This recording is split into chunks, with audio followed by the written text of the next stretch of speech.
Okay, welcome to the second in this series of the Micro-Desktop baseboard and EOMA68 revision 2.2 A20 CPU card. This one is with HDMI output. Again, it is run with Debian GNU Linux version 7, and again it is booting directly from the baseboard, the Micro-Desktop, from its Micro-Desktop CPU SDMC card, which is just underneath there.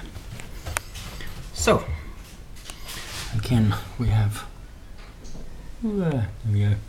That's the startup screen. Let's just press the power button. This time it worked. I have to power it down. So off we go. Starting kernel. Dum dum dum dum blah blah blah blah blah.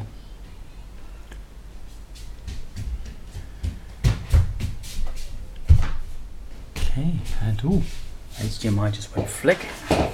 Hey!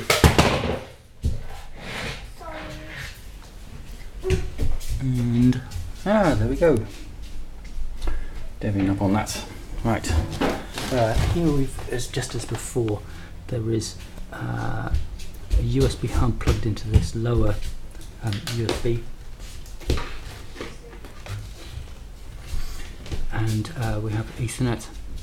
There's the VGA connector, which is the second output. I had to modify the script.fx file, standard thing in all-winner terminology, to be able to tell it to use the HDMI output. Coming down here, got the USB hub, keyboard, mouse and keyboard here.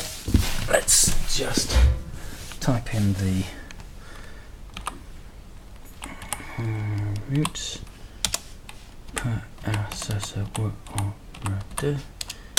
password, and up we get. Hey, awesome. There we go, on screen. Alright, mouse, where are you? Again. Alright, give me 1 second.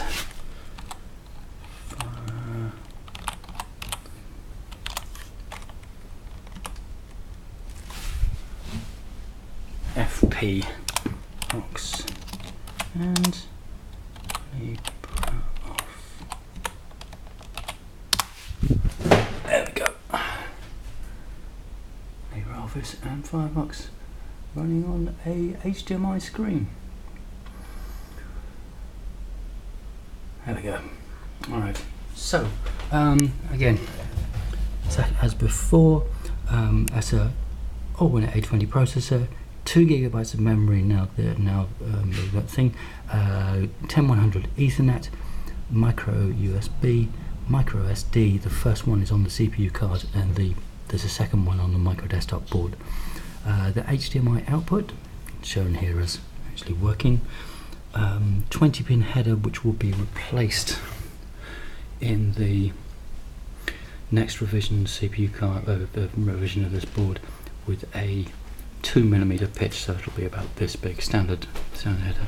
The 4 amp power, 5 volt, maximum 5 amps. But if you put the case on, please don't use that much, because there's no, unless you're going to modify to put fans on.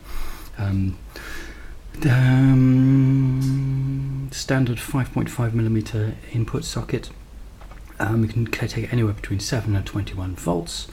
2 USB sockets. There, one of them is being used at the moment. The second one isn't working on this. Its pins are reversed, so I'm going to fix that on the next thing. And so it'll be for the crowdfunding campaign.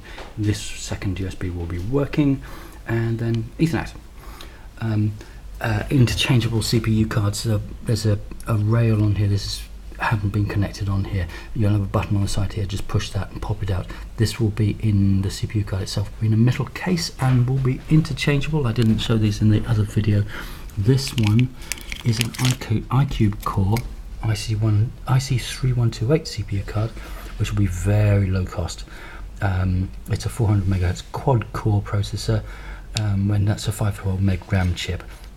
USB Ethernet LAN SMMC9512 there, and then a standard in a TSSOP 48 package. You've got a standard SDMMC. Power management is just in that corner there. But this one's going to be low cost. We've got to work out the bit of materials, etc. But it'll be on the site. By contrast, this one is a dual core 1 GHz ARM Cortex A7. Yeah, get it right. So can do virtualization and much more. So you can run multiple operating systems.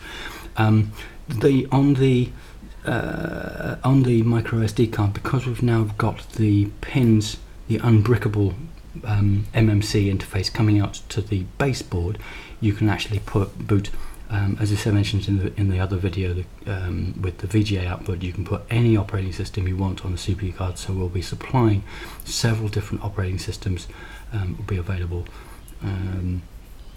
via the site, and there'll be user community ones will be done obviously as well, which will be fantastic. Anyway, I think that's most of the things. Lots of other covered in the companion videos, similar one, but obviously with the VGA output. Just one thing, this is a dual screen system, so you can run both screens simultaneously.